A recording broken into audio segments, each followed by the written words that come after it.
Welcome back to Arise Prime Time, where we offer perspectives on the news and talking points of the day. I'm Charles Adeniyi, and now straight away to informed analysis that makes sense of what you've heard on this program so far and distills with clarity Nigeria's topical political development so you can see the full picture. And helping us with that, the journalist, political affairs commentator and Arise News analyst, Dr. Constance Ikokwu, and the Professor of Communications, Arise News analyst and Deputy Dean of the Postgraduate School at Bayes University in Abuja, Professor Adeniyi. Thank you very much indeed to both of you. Prof, let me start with you. You heard Ndikato there, spokesperson for the Labour Party Presidential Campaign Council, raising serious concerns about the explosion of violence at their campaign rally in Lagos at the weekend. What's your reaction to that? Well, Amdi was typically free-flowing, very eloquent, on top of the matter. She has a very good understanding from the perspective of Labour Party. And of course, what happened in Lagos was very regrettable because it's a poor signpost, of what we should be expecting during the election and in the post-election stage. We do not expect any political party to be victimized, by any group at all. It's supposed to be a fair game, because democracy is about competition, and the field is just there for everybody to run the race. And last 6 months, I had your intro very clearly. It's been a grueling campaign. All the parties have come out volunteering, making their cases, and of course, the citizens, the voters have also been all ears, internalizing what they are saying, and of course, making up their minds. The minds have been made up largely, and this is not the time for anybody to think that they can force one person to go the other route or the other, as the case could be. So we need peace at the end of the day. We need the election to be free, fair, and credible, because first, Charles, we're going to have a very competitive, very tight race, no matter how we look at it. All the polls are pointed at a tight race at the end of the day. If by the time a winner will probably emerge, maybe at first ballot, it's going to be tight. In the likely event that it's at first ballot, it's going to be tight. And if it doesn't emerge in the first ballot, going into the second ballot, there will be lots of anxiety. So we are on edge already. There's anxiety already. And we do not need it worsened through threats of violence, like we probably saw in Lagos. But I just want to be very optimistic that it will probably a flash in the pan, a storm in a teacup, and it will peter out. But the ability of what happened in Lagos to peter out also depends largely, on the capacity, and the readiness of other agencies in the election matrix, the security agencies, that is, how ready are they, how prepared are they, to police this competition. Finally, when we have officers in election, we see their level of preparation.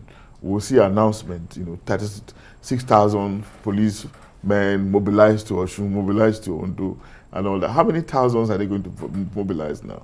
That kind of situation does not arise, So what is their level of preparation now?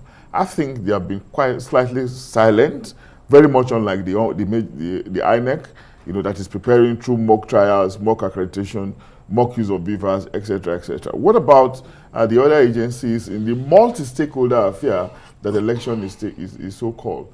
What are they doing? We're not hearing about them. This is the time that we need to hear about them to let us know that they are also prepared so that our mind can completely be at rest. Because we need a peaceful election, Charles. That's a good point. And obviously, the reason why red flags are going up is that it's not just the Labour Party's rally. I mean, there have been, incidents of violence in other places. Dr. Ikokwu, what do you think is going wrong politically for the campaigns to arrive at this situation, in spite of all the pledges of non-violence by the political parties, although the politicians are denying that they had anything to do with it? It's good you mentioned the pledges, because they have all signed a pledge to make sure that their supporters do not go out there to attack other people. But what is happening in Lagos is a dangerous trend and should be taken seriously. People that are interested in the betterment of Nigeria are probably flustered completely now, because it happened before. It's comparable to 2019 and 2015, when people were profiled ethnically and stopped from voting on election day, just simply based on their political affiliation. It's also connected to so many statements of traditional rulers, those that, you know, sort of said, we're going to push you into the lagoon if you do not vote for us. If you do not vote for us, leave our city. Or way in the past where, you know, presidential candidates said, you know, you will be soaked, or the monkeys and the baboons will be soaked in blood if, you know, we lose this election. Those kind of statements and utterances are terrible for a democracy, because that means you're saying that someone must be compelled, must be forced to vote for you. It shouldn't be so. It is a free will. It is free choice. There is freedom, democracy, and you should be able to go out there and vote for whomsoever you choose. So I think it is something that it's important for us in our country to watch, you know, especially with politicians. Whatever you say, most of these supporters anyway may not be educated, may not be employed, may be frustrated with their economic conditions. So they are easy for that. They are easily used during elections. So politicians themselves should be held responsible. And I want to speak further on Lagos. Lagos is a city that has for many years accommodated Nigerians from different ethnic groups. You know, really wonderful cosmopolitan city where, you know, yes, we come from different ethnic groups, we go about our business. But under this administration, in the last 2 elections, we have seen people being attacked just because they do not vote for the so-called owner of the land. It should worry us terribly. That's a very sober point you made there. And Prof, just coming off the back of what she said, do you detect the will of the politicians and the government to do something about this? Or are they willfully failing to inspire action against intimidation, as some have suggested? No, I don't believe that the government or the politicians are rather supportive of violence, in my own opinion, you know, because if all the politicians or the government, if they think that they could win the election through other means other than the free will of the voters, they won't put in all these efforts they are putting largely in campaigning, because none of them have actually rested. They've been up and about. They've actually labored across board. Yeah, but they campaign, but they also do other things. No, I'm coming. If you look at the triangle Right. of the front runners, for instance, you know, it's been very obvious that they've crisscrossed sections of this country. Sometimes they even they run into themselves in the process of the campaign. They spend huge sums of money. So it tells me that they believe in the power of the electorate, you know, to actually determine who will be the next president of Nigeria. That's the impression I get. But I also agree with you that sometimes there might have some members among them who think that, you know, they should make some other kind of preparation, you know, using force or violence, you know, but that most of the time is always very difficult to prove, and sometimes we do not see any post-election trial of those arrested in the period of the election, you know, for acts of violence. We have hardly seen it in this country. So most of the time, the cases just close with the elections. Perhaps we'll begin to see post-election trial, you know, of perpetrators of crime, you know, not just violence, you know, but those who try to rig, for instance. If we begin to see it, you know, it can be a deterrence for further use of such people, you know, to manipulate the electoral process, as the case could be. Right. Okay. Well, violence and the threat of it is just one of the issues that's dogging this country as the elections approach. Let's turn to the issue of the Naira redesign. States like Kano, Ondo and Ekiti joining the original suit by Kogi, Kaduna and Zamfara, which will be heard on Wednesday. How do you assess things so far? Well, the state of affairs right now is still dire. And because of that, last week, the Council of State met, which includes the governors and former heads of state. When former heads of states gather together to have a meeting with the current president in the capital city, then you know that things are really serious. The CBN governor was there to brief them, you know, to explain what really is going on in the country. Of course, he was able to brief them, and the conclusion from that meeting was that if you cannot print new notes or enough notes, sufficient notes to carry us through, then begin to circulate the old notes. That was the advice or counsel. I don't know if the CBN governor must obey that. Well, it was a counsel. This is what we should be doing under these circumstances. The situation hasn't improved. As you may have seen, you go out to the banks, you go out to the ATMs every other day. There are long queues, and then even when you go into the bank over the counter to get some money, it's very limited. Sometimes they have it, sometimes they do not have it. So this is going to affect the elections in a way, because there is some kind of frustration. People thinking, when I do not have money to go from point A to point B, what am I going to do? So it is something that needs, hopefully, that should improve before the election, so that Nigerians can go to the polls and vote. Because this election, there is a lot of anxiety as well as apprehension. Anxiety because people are looking forward to usher in a new government that can take the country in a different direction. Apprehension because they're not sure if the election will be impartial, if it will be unbiased, if it will not be manipulated in favor of the sitting APC. So there are all sorts of theories going around, and the APC or the government in power should be worried and should do the right thing. Right, and Prof, the governors of these states reportedly moving to stall the Supreme Court's possible reversal of the currency swap. They want the old and the new money to continue to circulate until after the election. Where do you stand on that? Well, it's a very unfortunate situation that we have found ourselves. And I have argued before that sometimes some of these matters, shouldn't be left for just legalese, or for the cumbersome process of litigation. Sometimes it can be very, very unpredictable, because we have been told severally, that social justice is not the same as legal justice. That sometimes it's about interpreting cold facts, and when the cold legal facts, and when these facts are being interpreted, the justices might not mind what is happening in the outer society if they want, So why don't we look for political solution? I believe that if somebody like the president is not somewhat aloof, if he gets himself into the fray, bring the governors together, call the agencies together, maybe the CBN, I'm sure if he comes in at that magisterial, elevated level, seeking consensus, so we can achieve some mileage in this controversy.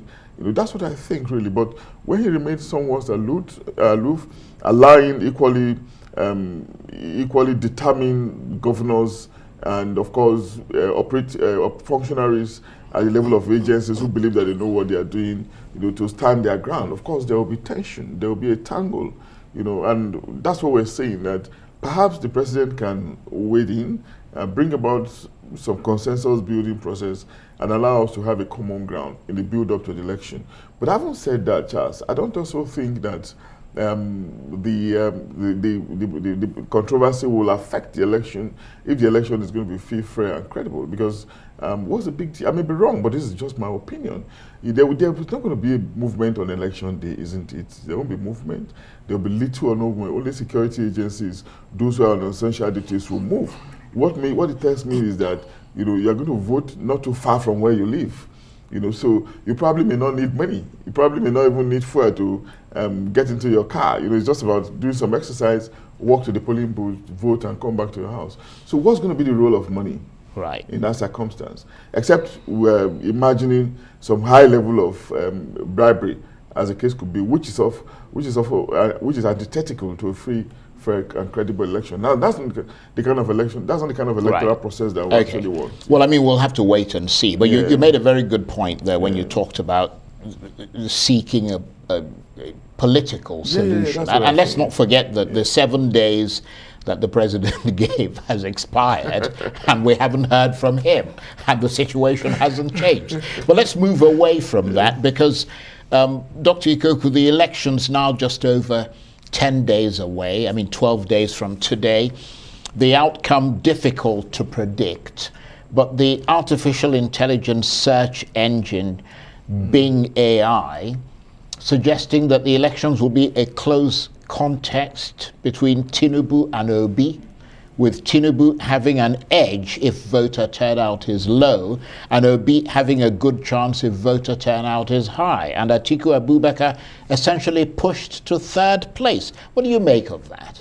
Well, it's interesting that it talks about Tinubu having an edge if the voter turnout is low, and we're looking at Lagos, his strong point, or his state, basically. So what has happened over the years, as we have seen, is a mixture of voter suppression or repression and intimidation. So when you are able to successfully intimidate people and scare them away from the polls, who wants to go to the ballot to be clobbered to death? So that's the point, and that's why I said earlier that this should concern us. That it shouldn't be if Mr. A decides to hitch his wagon with Mr. B and not Mr. C, there shouldn't be any compulsion. But coming back to the polls, apart from this particular one, there are other surveys as well that has put the Labour Party ahead of the PDP and then the APC. And then this one is Labour, APC, and PDP. I cannot predict who would really win, but as well, to be fair, it doesn't put Labour ahead. It just says that if voter turnout is low, Tinubu will have a better chance. If it's high, Obi will have a better chance. Well, other polls have. So, but what we're saying is that we already, think that the election will be a very close call between all the parties. But let's look forward to post-election. It is very important that this election is perceived or seen as free and very fair. Because I tell you, it seems that people are waiting and preparing for a possible election, post-election chaos, if they feel that, everything did not go the way it should be. So whoever, the Independent National Electoral Commission, the electoral body, and the government, President Muhammadu Buhari, who has said he will do his best to make sure that the elections are impartial. It is crucial at this point, given the anxiety, given the stress that people are going through, given the apprehension, for a new Nigeria, they're looking forward to, turning a new leaf. It is critical that even as the world watches us, that everything goes transparently, that, people feel like you don't need to go to court to contest this. If not, post-election, there will be a lot of chaos. Those are very good points. And let's have a final word from you, Prof. Is this a scenario you think is probable, this Bing AI search engine predicting that the contest will be between Tinubu and Obi with Atiku pushed to third place? Because if it is, it means that everything from previous elections have essentially been turned on its head, and the PDP has been pushed aside, if you like, by the momentum of the obedient movement. Well, what I find interesting is the circumstances around us in the 21st century. That we are moving into a world, where artificial intelligence, is beginning to replace, the human memory, the human being, as the case could be, the world of hypertext document, the world of the Internet of Things, and of course, that world is gradually coming upon us. So it's a reality we're going to be facing any moment from now. Other nations are already facing it, and of course, we are being introduced gradually into it. Be that as it may, we also have to understand that these devices, these applications, are not perfect, okay? But it is gratifying to see the condition, the variables that the AI implicated in its analysis, which also is not too far from some of the polls that we have seen in the past. We have seen some polls giving it to Atiku. We have seen a lot more giving it to Obi, and some others to giving it to Tinubu. So largely it depends on who you are talking to, or who you want to believe. And of course, a poll is a poll. It's about, it doesn't matter who is saying it, whether it's artificial intelligence or whether it's application. A poll is a poll, it's a mere speculation, it's a mere projection, using some variables. And do not forget that those variables can change, over time. They are shifty. They are like the desert sand. They are susceptible to the vagaries of the wind, And the wind in the circumstance now depends on time, depends on what happens on election day, whether voters will actually, all those who are shouting, hey, candidate A, candidate B, whether they will actually go to vote or not. And whether if they vote, their votes will be valid or not. All those things matter. There are some fine details that we need to talk about that will matter and determine who wins at the end of the day. And of course, until after the election, all polls, remain in the realm of speculation, which is actually okay, considering the effect of science in the new world that we are in. That's why I describe this as immersive analysis. On that blazing intellectual note, I'm sitting here with a professor and a doctor. What can I say? Thank you, Prof. Thank you very much indeed, folks. And of course, that is the Professor of Communications, Arise News Analyst, and Deputy Dean of the Postgraduate School at Bayes University in Abuja, Professor Abiodun Adeniyi, and with him, the journalist, political affairs commentator, and Arise News Analyst, Dr. Constance Ikokwu. Thank you very much indeed. Thank you very much. Thank you, Charles. That's it for this edition of Arise Prime Time. Join us again tomorrow from me and the entire team here in Abuja. Bye-bye, and thank you for watching.